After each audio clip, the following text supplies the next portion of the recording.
بسم الله الرحمن الرحيم. الحمد لله رب العالمين، والصلاة والسلام على سيد الأنبياء والمرسلين حبيب إله العالمين أبي القاسم محمد.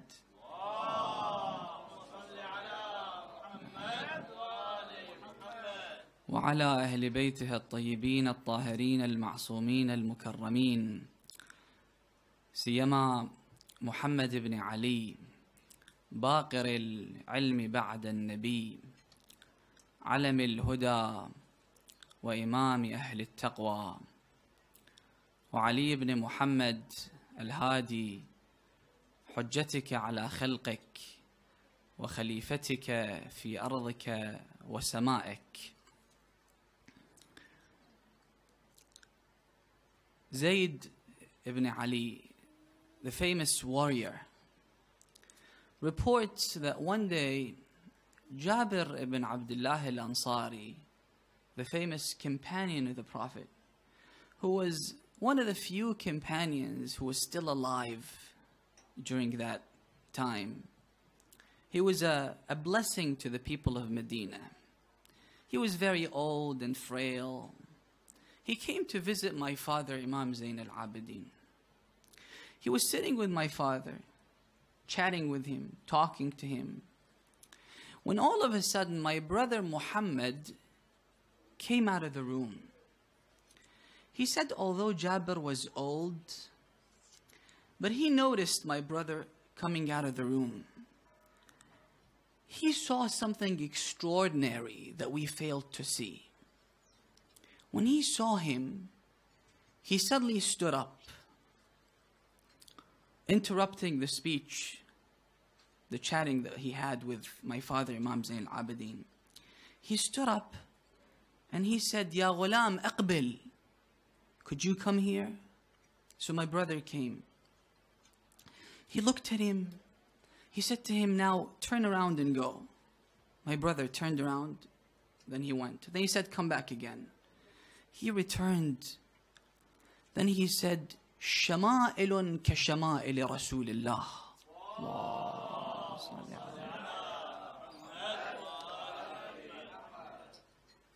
Strong resemblance between him and Rasulullah.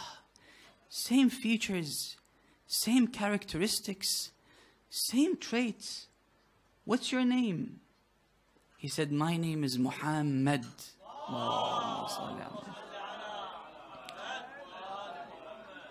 He said, this is the moment that I've been waiting for.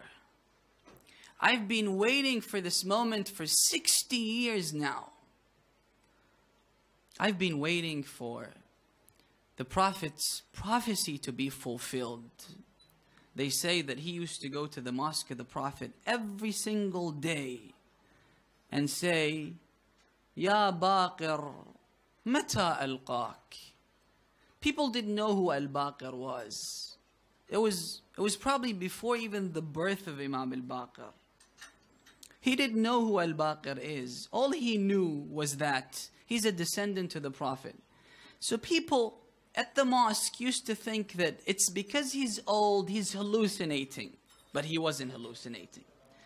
So he said, your name is Muhammad. Who's your father? He said, my father is Ali ibn al-Husayn ibn Ali ibn Abi Talib. Then he said, Ya Jabir, convey the salam of my grandfather to me. Imam al-Baqir was only 7, 8. So he said, Anta al-Baqir? I convey the salam of your grandfather to you. Imam al-Baqir said, وَعَلَى رَسُولِ اللَّهِ أَفْضَلُ السَّلَامُ وَعَلَيْكَ يَا جَابِرُ. Then he went back to my father, Imam Zain al-Abidin. He said, يَبْنَ رَسُولِ اللَّهِ, one day Rasulullah said to me that you will live long enough to meet my son, my grandchild, Muhammad ibn Ali al-Baqir. يبقر العلم بقرا اسمه اسمي. His name is like my name. علمه علمي. His wisdom is my wisdom. his knowledge is my knowledge. And I've been waiting for this moment all along. And I think I will be meeting my fate. And some historians say that he died later, during that same evening. Now, these words from the Prophet carry a great deal of weight, because the Prophet is saying that his knowledge is my knowledge. His wisdom is my wisdom. And you can't find anyone that looks like me other than Muhammad ibn Ali al-Baqir, because he goes back to the Prophet through both his parents, through his father Imam al-Sajjad, the son of Imam al-Hussein, the son of Imam Ali ibn Abi Talib and Fatima al-Zahra, and through his mother Fatima bint al-Hasan. وَكَانَتْ صِدِّيقَةً لَمْ يُوجَدْ فِي آلِ الْحَسَنِ مِثْلَهَا. Imam Ali ibn Abi Talib was a Hashemite from his father's side and his mother's side. He was the first Hashemite from both his parents. And Imam al-Baqir was the first Alawite from both his mother and his father, Imam Zayn al-Abidin alayhi salam. His knowledge is my knowledge. This is why our scholars, they spend years dissecting every letter of every word, of every sentence, of every statement that Imam al-Baqir alayhi salam made. We're here tonight to celebrate the birth anniversary of two giants. And I only have 5 minutes left. So there's little I could do to do justice to these great individuals.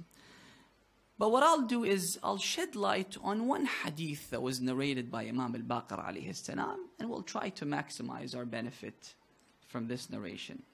Imam al-Baqir alayhi salam says, Al-Kamalu Kullul Kamal. If you want to attain perfection, if you want to become virtuous, you need to do three things. Al-awwal fi at-tafaqquh fi ad-din. What you need is to acquire insight into religion. Practicing religion is important, but gaining the understanding and the philosophy behind the religious practices is more important. As the hadith says, بَعْضُكُمْ أَكْثَرُ صَلَاةً مِنْ بَعْضٍ. Some might pray more than others, some might fast more than others, some might give charity more than others. But the best amongst you is the one that has more ma'rifah and insight. Why? Because ma'rifah is the bedrock, is the foundation of our religion. It's what enables you to carry out your religious duties. For example, if I come here tonight and speak and tell you to be kind to your parents, to respect your parents, you may or may not be respectful to your parents.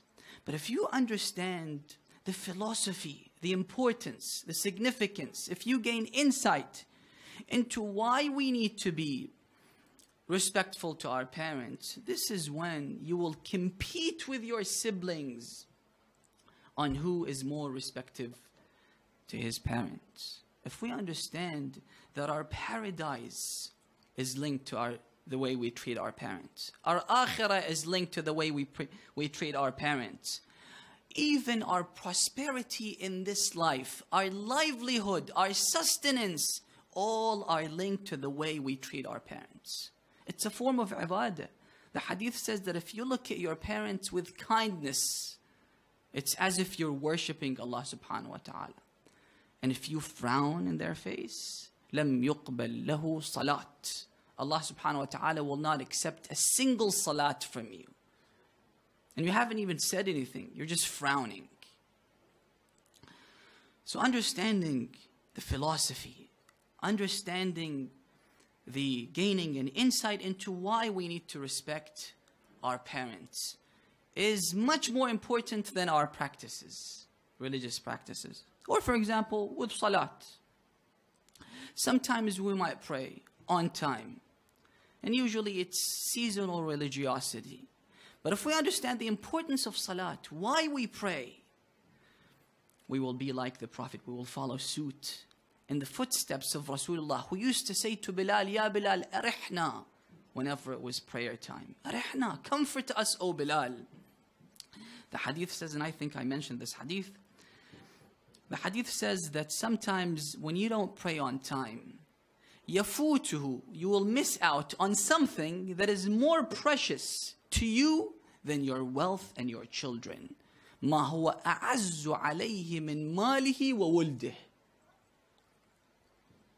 The philosophy of salat is to understand that we are in need of Allah subhanahu wa ta'ala, and that God is self-sufficient. This is why the hadith says, when you finish your prayer and don't ask God for anything, Allah subhanahu wa ta'ala will tell the angels to take that salat and hit that salat with his hit the salat on his head, saying that this guy thought that he is not in need of me. I don't need his salat. I don't need his salat. So gaining an understanding is what we need. This is why Imam Sadiq in another hadith says, لَيْتَ السِّيَاطَ عَلَى رُؤُوسِ أَصْحَابِي. If I can force my companions to go and learn, to seek understanding into their religion, I would do that. I would force them to go and learn. Because for them to maintain religiosity, to remain religious, they need to acquire an understanding into their religious values. التفقه في الدين. Number 2, والتقدير في المعيشة. This pertains to the financial aspect of our lives, which could pose a challenge to us. Why? Because we all need to work. We all need to earn money to be able to live, right?